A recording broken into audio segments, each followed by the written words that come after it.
시청자 여러분 안녕하십니까? 헬로티비 뉴스입니다. 먼저 오늘의 주요 뉴스부터 보고 오시죠.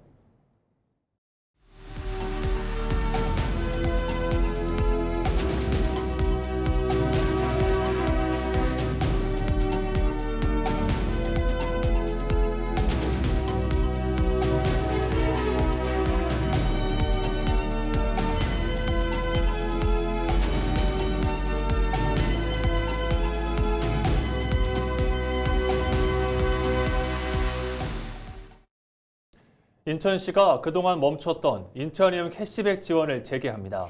이를 위해 올해 2회 추가 경정 예산안을 편성해 의회에 제출했는데요. 자세한 내용 송효찬 기자가 취재했습니다. 인천이움 캐시백 지원이 9월부터 재개됩니다. 박찬대 인천시장이 공약한 민생회복 100일 프로젝트의 캐시백 20% 지급은 사실상 유예되고 10% 캐시백이 적용됩니다. 인천 이움 캐시백 재개를 위한 예산 779억 원을 담았습니다. 동네 가게에서 쓰신 금액의 10%를 한 달 50만 원 한도로 연말까지 돌려드립니다. 추석 명절을 앞둔 다음 달 21일부터 30일까지 10일간은 연매출 30억 원 이하 가맹점에서 결제할 경우 월 100만 원 한도로 10% 캐시백을 지급합니다. 10월부터 12월까지는 캐시백 비율 10%를 유지하되 결제 한도를 월 50만 원으로 낮추기로 했습니다. 인천시는 이 같은 내용이 담긴 제2회 추가 경정 예산안을 편성해 시의회에 제출했습니다. 예산 규모는 1조 1,551억 원. 시는 이번 추경 편성을 위해 전체 사업의 집행 상황을 점검하고 총 2,114억 원 규모의 세출 구조 조정을 진행했습니다. 현금성 사업 14건에서 336억 원을 줄였으며 대규모 투자 사업에서는 1,239억 원을 감액했습니다.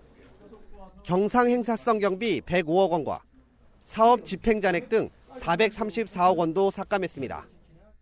이렇게 확보한 재원 등을 토대로 인천 이음을 비롯한 민생 정책에 2,870억 원을 편성한 것입니다. 또 출산 지원 분야에 127억 원, 청년 월세 추가 지원에 15억 원, 시민 교통비 부담 완화에 279억 원, 인천 아이 바다 패스에 66억 원 등이 반영됐습니다.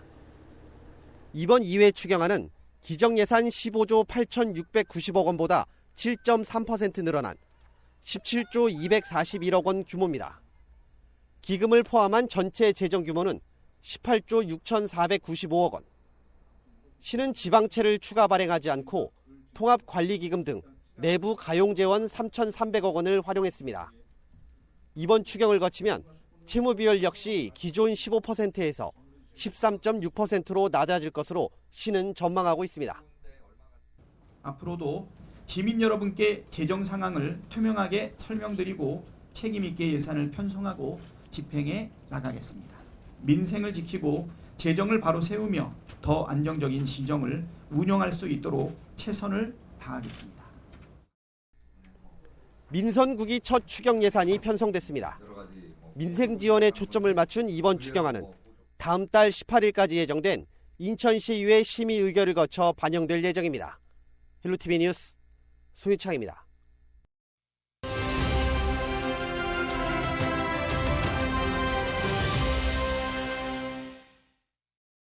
최근 더불어민주당 경기도당 정기당원대회에서 경기부천갑 서영석 국회의원이 신임 도당위원장으로 선출됐습니다. 서 의원은 이번 선거에 단독 출마해 찬반 투표를 거친 결과 찬성률 68.07%로 최종 당선됐는데요. 앞으로 경기도당을 어떻게 이끌어갈지 자세한 이야기 나눠보겠습니다. 서영석 더불어민주당 신임 경기도당 위원장 전화로 연결돼 있습니다. 위원장님 안녕하십니까? 네, 안녕하세요. 반갑습니다. 네, 반갑습니다. 먼저 당선을 축하드립니다. 신임 도당위원장으로 선출된 소감부터 들어보고 싶습니다. 네, 경기도민과 또 당원 동지 여러분께서 응원해 주셔서 깊이 감사드립니다. 120만 경기 당원들의 힘을 하나로 모아서 이 자리에 설 수 있었다 이렇게 생각이 되고요. 그만큼 무거운 책임감을 느끼고 있습니다. 아마도 그동안 부천시의원 3선과 경기도의원 그리고 재선 국회의원을 거치면서 지역하고 또 중앙까지 이렇게 차곡차곡 걸어온 것에 대한 평가를 해주신 거라고 생각이 되고 그동안 쌓아온 경험과 책임감을 바탕으로 해서 우리 더불어민주당의 새 지도부와 함께 경기도당이 나아가야 할 더 나은 길을 만들어 가도록 해야겠다 이렇게 다짐하고 있습니다. 새로 출범하는 당 지도부와 발맞춰서 민심을 더욱 가까이에서 듣고 당원과 함께 변화하고 다음 총선에서 다시 압도적으로 승리할 수 있도록 경기도당을 승리의 전진기지로 만들어야겠다 이런 다짐을 하고 있습니다. 임기 중 핵심 목표를 어떻게 정하셨는지도 궁금한데요. 특히 당장 가까이에 있는 2028년 총선이 있습니다. 당 내부 결속을 위해서 어떻게 하실 생각이십니까? 네, 크게는 그 네 가지 정도로 생각을 하고 있는데요. 첫째는 이제 당정 협력 체계를 잘 만들어서 실질적으로 경기도당하고 경기도정하고 또 경기도의회하고 함께 현안의 여러 가지 정책적인 문제들을 긴밀하게 공유할 수 있도록 하는 게 필요하겠다 이렇게 생각을 해서 당정 소통을 정례화하고 그런 현장에서 성과를 만들어내는 실질적인 당정 협의체를 구축해야겠다 이렇게 생각을 하고 있고요.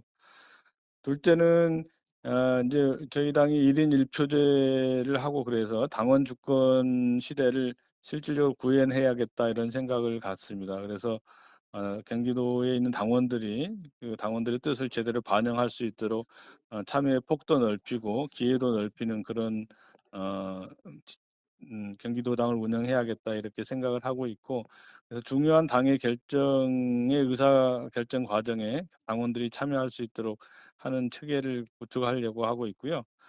어쨌든 셋째는 이게 우리 경기도당의 지역위원회가 60개 정도 되기 때문에 이 60개 지역위원회를 튼튼하게 만드는 것이 필요하다 이렇게 생각을 하고 있고 그리고 이제 저희 당이 그 2030들이 많이 떠난다 이런 얘기들을 많이 하고 있어서 특별히 경기도당이 2030 청년들이 함께 성장하는 정치 플랫폼이 될 수 있도록 그렇게 구축을 하려고 생각을 하고 있습니다. 그래서 청년들이 정치에 직접적으로 참여도 하고 정책 제안도 하고 정치 주역으로 성장할 수 있도록 2030 청년 플랫폼을 만들어야겠다 이렇게 생각을 해서 성장하는 경기도당을 만들어야겠다 이렇게 생각을 하고 있습니다.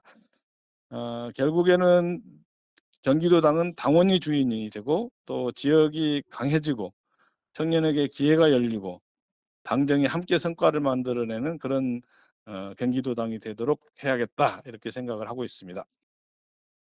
네, 당장 민생부터 교통, 주거, 지역 불균형까지 경기도 앞에 놓인 굵직한 현안들이 있습니다. 이를 해결하기 위해 중앙당 그리고 경기도와 어떤 방식으로 소통하고 또 협력하실 계획입니까?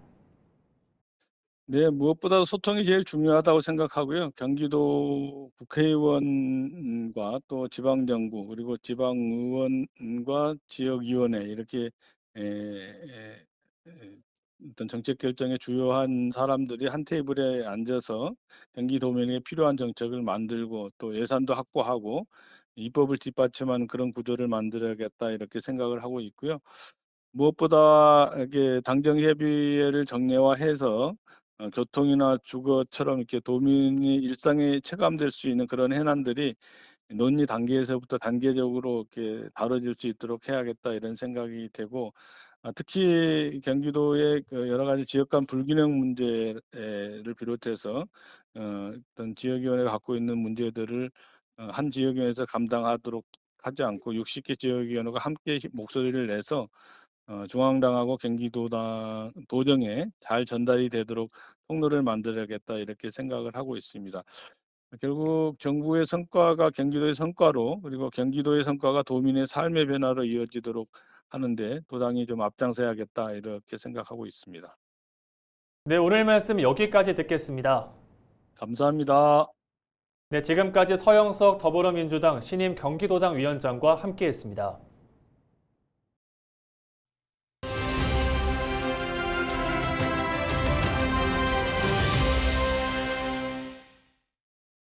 우리 지역 기초의회 의장단과 상임위원장들 만나보고 있습니다. 이번 시간에는 인천시 부평구 의회를 살펴볼 계획입니다. 부평에는 군부대 이전 부지 개발과 굴포천 복원 등 굵직한 현안 사업들이 산적해 있죠. 손대중 부평구의회 도시환경위원장은 지역 주요 사업들이 원활히 진행될 수 있도록 힘을 쏟겠다라고 강조했는데요. 손 위원장과 자세한 이야기 나눠봤습니다.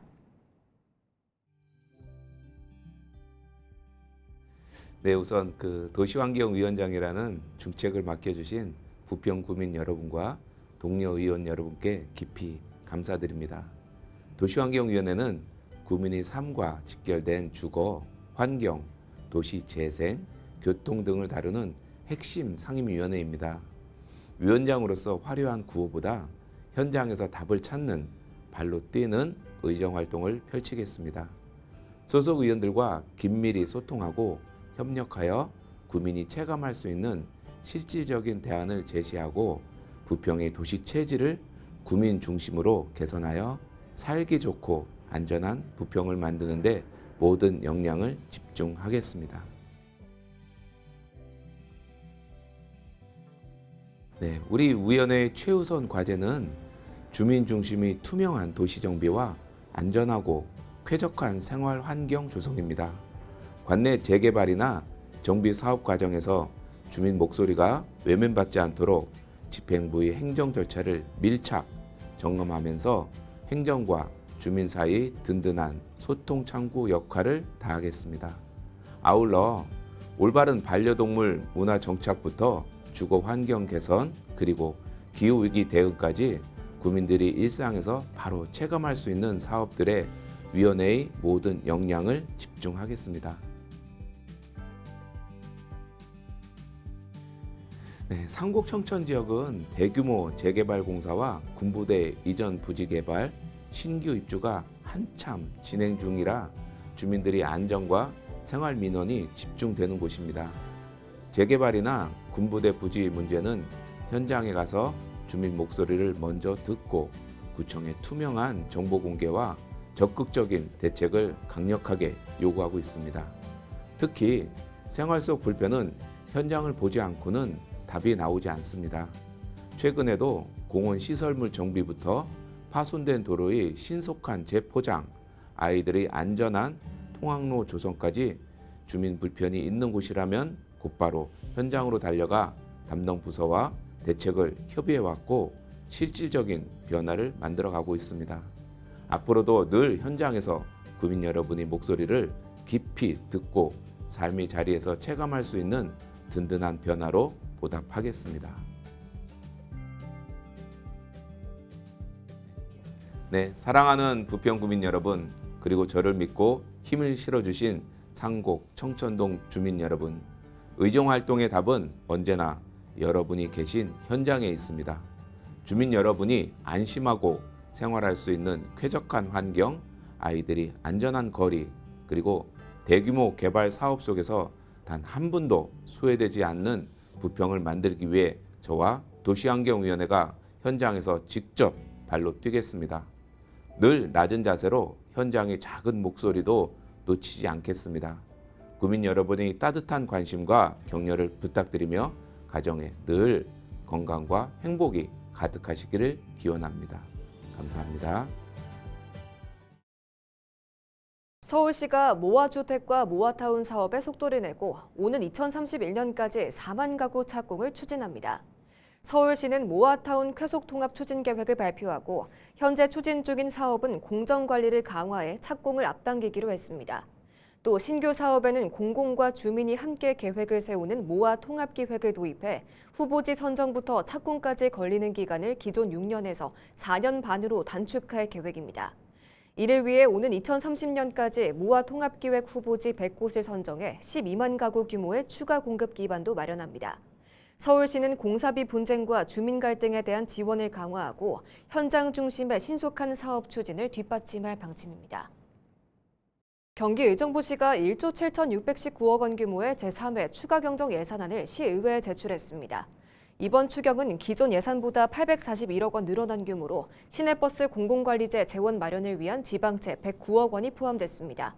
일반 회계는 726억 원 증가한 1조 5,755억 원으로 편성됐으며 사회복지와 교통, 물류 분야 예산이 크게 늘었습니다.